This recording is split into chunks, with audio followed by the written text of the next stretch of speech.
এই গাড়ির ওয়াইফারের ব্লেডগুলো নষ্ট হয়ে গেছে, এখন এগুলো চেঞ্জ করে ফেলবো।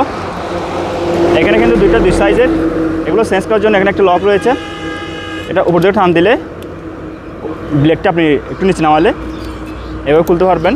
গাড়ির ডান পাশে রয়েছে, ওটা হচ্ছে একটু বড় সাইজের, ওটা হচ্ছে 24 ইঞ্চি, আর এ পাশে যেটা রয়েছে এটা হচ্ছে 16 ইঞ্চি।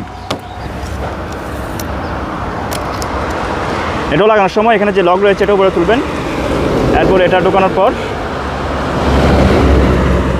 এটা এভাবে উপরে তুলে এখানে চাপ দিলে হবে, এটা লক হয়ে গেছে। এটা উপরে তুলে এভাবে, এটাও লক হয়ে গেছে।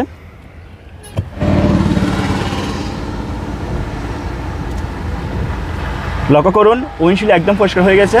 এই দুটির দাম হচ্ছে 500 টাকা। হয়তো এর থেকে ভালো ব্র্যান্ড রয়েছে, এর থেকে দাম বেশি হতে পারে।